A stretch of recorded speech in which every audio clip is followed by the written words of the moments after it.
I'm Eric Paul Johnson, And I'm Eric Wincentsen. and it's a Zoomcast for. Actually, there's a whole bunch of different things here for this week's Zoomcast. But first, give us money down there. Uh, Patreon, if we get enough subscribers, we'll Hit keep doing the pod. subscribe, hit the notification button. And then there's PayPal down there. There's the PO box to send us cash or money order or checks. The YouTube, hit the subscribe button, hit the bell for notifications, wherever those are on your screen.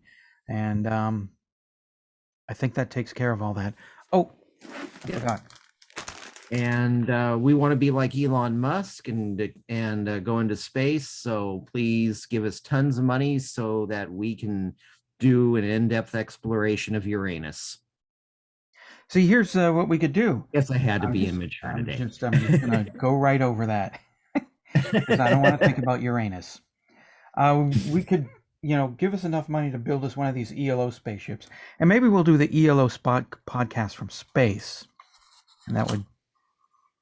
I don't really see it making a difference to the podcast, but just saying it's from space kind of makes it Well, sound cooler. as long as it doesn't happen to be like most horror films, because by the time it's in space, well, this is played itself out. Yeah, yeah. Leprechaun in space. Yes. And then Face, he comes back and goes to the hood. But mm, Face the Music and Electric Light Orchestra song by song podcast in space. And then even though one of that would us, be fun afterwards, would be face the music from the hood. I don't really know if either one of us would. I could just move back to where I grew up. I guess that's true. Yeah. Um, all right.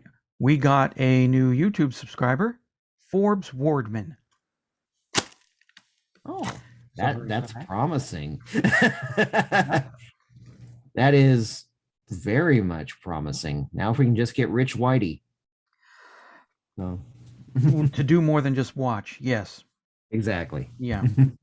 Those monthly $3,000, $6,000 checks or more would be really great.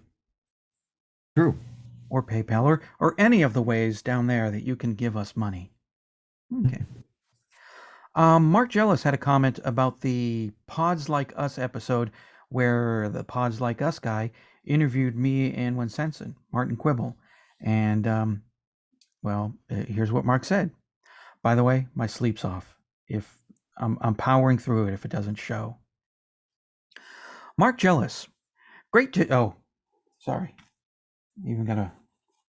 Forgot all about Bob. I gotta put on my puppet before I go through the motions, as I tell the wife. Mark Jealous.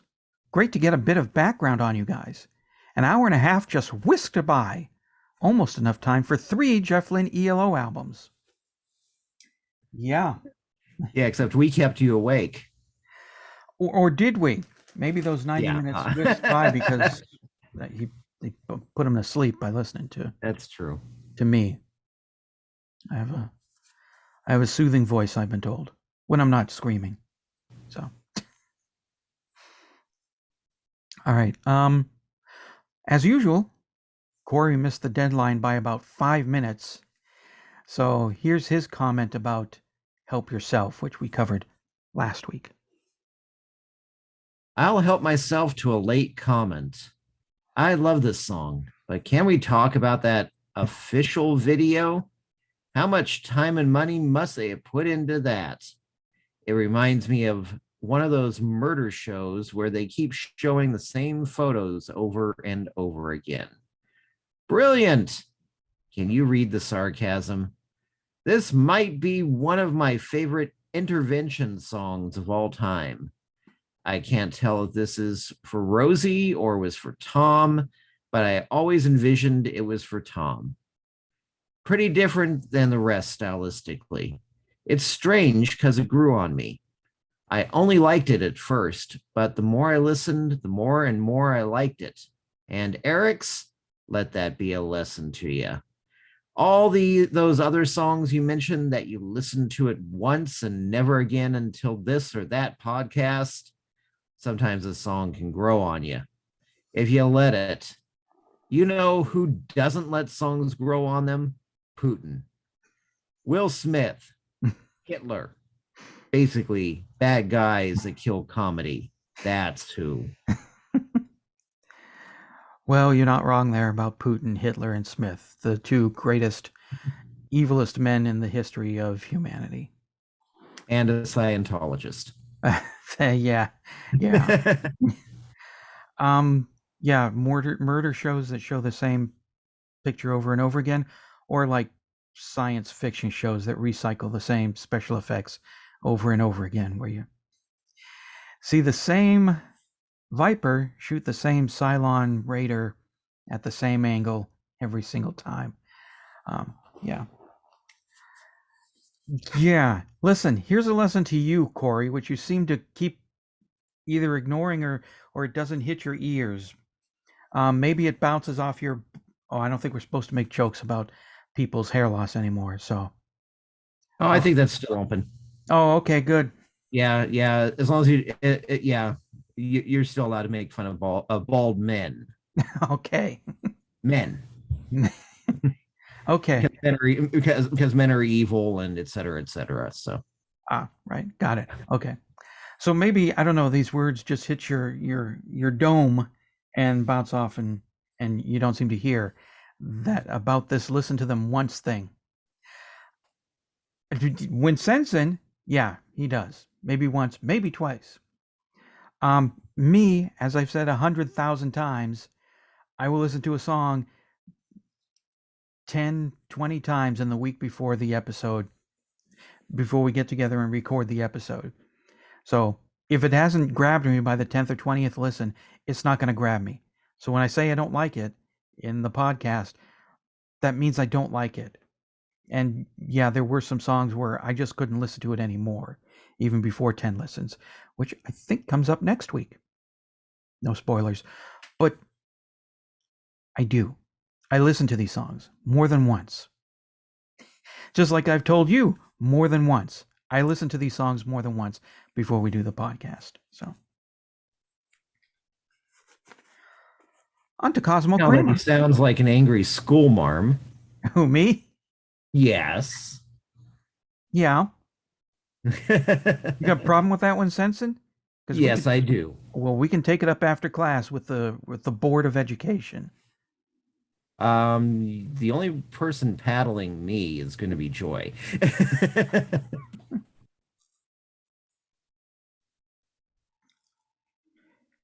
Star Trek 3. When Scotty says, the more they overtake the plumbing, the easier it is to stop up the drain. I got all the stuff coming down the plumbing of my mouth, but it's all clogged up. There's a joke there, and I can't pick which one to say to come out. So we'll move on to Cosmo Kramer. The timing of this song hang on, hazards of still having lots and lots of hair when you're in your 50s. Corey, please don't go join Pam in the corner and pout. Or make a trip to Troy, Illinois just to slap the teeth out of my mouth. That's the wife's job. Cosmo Kramer. Confused. It's fun. Yeah. Cosmo Kramer. The timing of this song tells me Jeff wrote it about his good friend Tom Petty, who had major drug problems and died less than a year before Jeff penned it. Well, see, now that makes me bad. No, that makes me nap. This is what I clearly need. This makes me feel kind of bad because we pretty much tore apart that song. Did we? No, we liked that song. No, we liked Help I Yourself. love. It's the song last week, the one that's Help Yourself. We both liked. So how much longer? It was one of the good songs on the album. Yes. Okay. Then I don't feel bad about it. I liked that song. Okay. How many more comments before I can just turn this off and go nap? Not too many left. Okay. Yeah. Yeah. Okay. A comment about the Zoomcast, last week's Zoomcast. Okay. So MJ Fold says Yes, loads of songs I have heard for the first time and loved. Mr. Blue Sky, for instance, in my parents' car around 1995, 96. And me going, what the heck was that? That was amazing. So I totally don't agree with the comment from Tanya. Of course, there are many that grew on me after many listens. George Harrison's Beatles, something I found boring and not interesting until one day it clicked in my head and I was like, this is amazing. I have loved it ever since. I can kind of relate to that. I never thought something was boring. I always did like something. But I don't know. There was trying to think of a way to say this without sounding like a pun. But I guess you can't. Something clicked in my head sometime in like the early 90s that made it from I really like that song to like, oh my God, this song is amazeballs. So I can understand where you're coming from. All right, now comments about All My Love, which the both of us could have done without. Correct. Jibcon, my opinion is the diametric opposite of what you guys said. It's a soft, bellowing breath of fresh air. I close my eyes, and I'm on a smooth ocean cruise on a beautiful yacht. My troubles melt away. It takes me there. I absolutely love this song. Oh, good. I'm glad you like it. Somebody should. Make Jeff Lynne feel better. Because we probably made him cry last week. Or Mark contact his Jealous. lawyers. No, he just wrote a song about rain. Yeah. Mark Jealous says, I agree this is underdeveloped and repetitive. Indeed, I'm not sure it stands up to repeated listening because of that. Having said all that, there are good ideas here, more so perhaps than we have heard so far on this album. So rather than a thumbs up, I have at least a smile for this track. Sorry, this comment is rather similar to the one I gave to Corey Gomel not so long ago. Do I get to sue myself for plagiarism? No, you need an ex-producer to do that. Yeah. I mean, there's plenty of times I could sue myself for plagiarism, but as Steve Dallas once said, giving out law advice, never ever sue poor people. So, That's true. yeah. And even radio, But yeah. I was going to say Soul Dance would sue you for plagiarism, but like he did with John Fogerty for plagiarizing himself. Yeah. So, but Yeah. otherwise, Isn't he dead yet? Not Fogerty, the guy no, who Saul owns. Zance is dead. Yeah, all of Credence's the rights to the music, unless he's turned around and done what a lot of artists have done recently and sold it to the record label, Mhm. or sold it for millions and millions of dollars. He owns it all now. Okay, because I'm wondering now that Zance, right? Right. Zance is dead.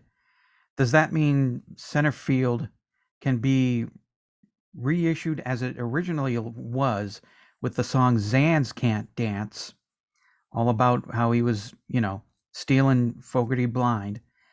And then Zans, heard that song and was like, I'm going to sue you. So he had to change it to Vans Can't Dance. So that now that Zans is dead, can we put the I'm original? pretty sure that it is back to the original, Oh, because yeah, because like I said, Fogerty's pretty much in control of every single thing that he's wrote, including Creedence stuff. good, as it should be. So yeah, that was one of those things that you can actually buy a Creedence CD guilt free now. Let's see, quick way of figuring this out. And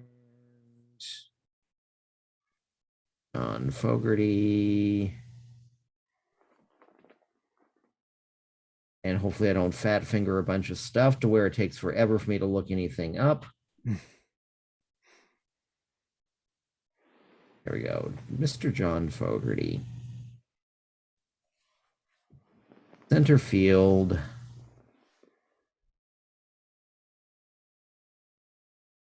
And most recent issues.